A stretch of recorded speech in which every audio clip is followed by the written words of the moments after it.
Suzanne was the first to write this young woman who was anti-establishment, anti-government, and really standing up for what's right in a very unconventional way. From District 12, Lucy Gray Bear.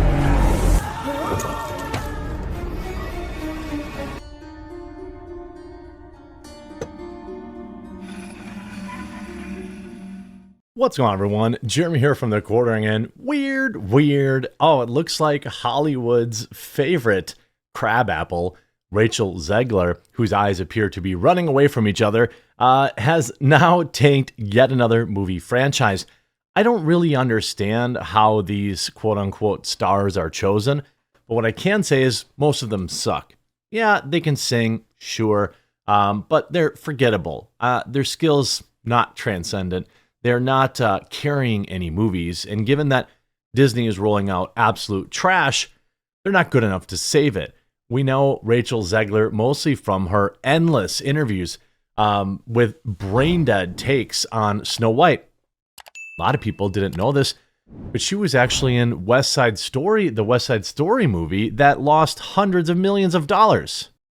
I mean, this woman is pure poison.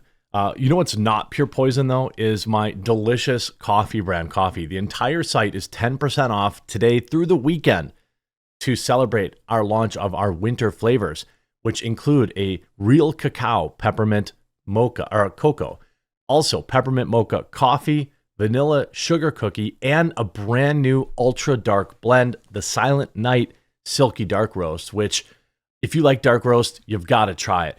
Promo code November Flavor will save you 10%. Even if you don't like our winter collection, you could try some of our nearly 1 dozen organic teas, real cacao cocos, 3 other flavors of that, as well as our fall flavors, which are only available for a few more weeks. Pumpkin pie, butterscotch toffee, spiked jack-o'-lantern, we have K-cups, and so much more. I hope I can earn your business today. I know if you try my coffee, you will absolutely love it. We're not some junk drop shipping organization. We roast our own stuff.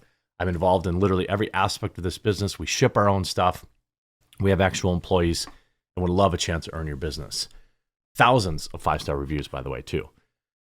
Hunger Games prequel is worse than terrible. It's bland. Hunger Games, The Ballad of Songbirds and Snakes is largely unnecessary, overstuffed movie.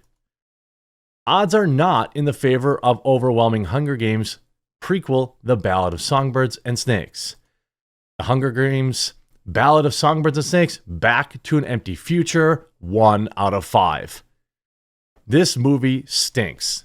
Now, I get it. It's another movie that nobody asked for in a long line of movies that no one has asked for. But this one in particular stinks. That means this woman that keeps getting awarded starring roles in beloved franchises has tanked not 1, not 2, but 3 of them in a row. No movie that Rachel Zegler has ever starred in has ever made money. Now, I don't know if people are going to still show up to the theater to see this movie, so that remains to be seen. And I heard the budget is relatively modest on this one, although that hasn't been reported just yet, but it looks like it's going to tank too. Skip this. This via, by the way, the Daily Beast. The title is almost as cumbersome as the film itself. The Hunger Games, The Ballad of Songbirds and Snakes gives viewers more of the ridiculously named characters, absurd outfits and hairstyles, and tournaments that the franchise of young adult success has done. What it doesn't deliver, however, is a center of attention with even 1/10 the charisma of the original star Jennifer Lawrence. That is a brutal indictment of Rachel Zegler. Again, what it doesn't deliver, however, is a center of attention with 1/10 the charisma of the original star Jennifer Lawrence, or a story of any significant consequence or suspense. A dreary, protracted 165-minute film became evil. 125 minutes, prequel about how nefarious President Corleonis Snow, previously played by Donald Sutherland, became evil. This rote affair would desire the designation, quote, for fans only, if not for sneaking suspicion that even they won't be wowed by this return trip to Pan Am. Brutal. Following a pointless, so directed by Francis Lawrence, who helmed 3 of the 4 previous installments, and based on Suzanne Collins's 2020 novel of the same name, one thing worse than terrible. It's bland. Following a pointless prologue snapshot of the war-ravaged capital, the film concentrates its gaze on Corleone. I don't know. Why can't I say that name? Coriolanus? I don't know. Who cares? A stout, blonde go-getter whose military general father passed away in the country's civil war. Now he's a nation's top student, blah, blah, blah, blah, blah. He doesn't like the way things shake out. And, they say, of course, Peter Dinklage is in this movie because he's in every movie now, because he's the token that gets in all these movies, I guess. None of the individuals are more interesting than the grown-ups who populated the previous Hunger Games. And while Lawrence, films his action with minimal fuss, the movie is surprisingly drab, all concrete structures, austere locales, and humdrum combat. Much of the film's initial section concerns his efforts to surreptitiously aid Lucy Gray's cause against her formidable foes. I mean, yikes. And you see here, in its later stages, the Ballad of Songbirds and Snakes relocates to outer districts for equally mundane, conspiratorial drama that feels like it belongs in a completely different film. Nonetheless, when it comes to ill-fitting elements, nothing quite tops Zegler's strange Southern accent and habit of singing country songs, which are abundant enough to further distend an already bloated material. This is a trend we're seeing. They're trying to make musicals a thing. They're even bringing back Mean Girls and making it a musical, which nobody asked for and nobody wants. Even Zegler's impressive pipes can't overshadow the general pointlessness of the songs, nor the featurelessness of her heroine, Lucy Gray, is imagined as both tough and sensitive, trusting and wary, constantly monotonous. Her fate is made of all more disappointing by an obvious attempt to leave things open for a follow-up. Absolutely savage. And I've got to be honest, I am completely surprised that they went directly at Zegler's performance, and calling her out directly. No amount of lovely melodies from Rachel Zegler can save the new Hunger Games film. I mean, the movie is 2 hours and 45 minutes long. People don't want that anymore. These movies don't deserve that much of our time. Yeah, Lord of the Rings. You put together another Lord of the Rings? Sure. Okay, fine. I'll stay for 3 hours of that. Fine.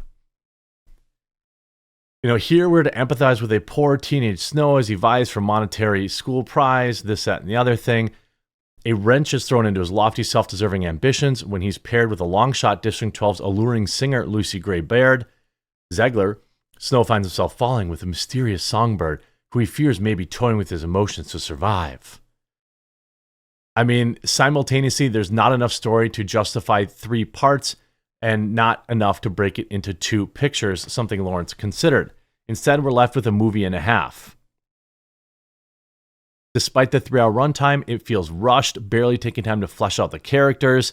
I mean, and most of the most brutal barbs. Davis, Dinklage, and Schwartzman are all standouts. I love Jason Schwartzman. Just about every movie he's ever been in.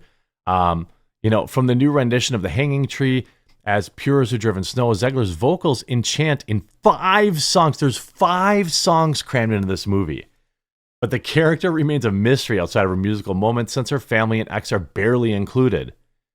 Instead, 3 other stars carry T-Boss. That's the Ballad of Songbirds and Snakes or whatever.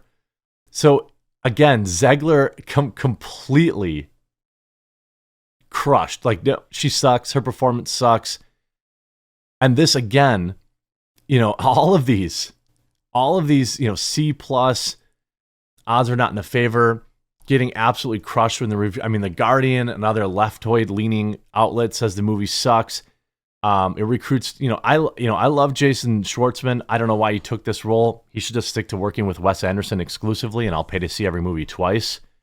But, it's hilarious to me You see, and if you read the Guardians final, as is ever, there's much talk about the games as the TV event, this, that, and the other thing.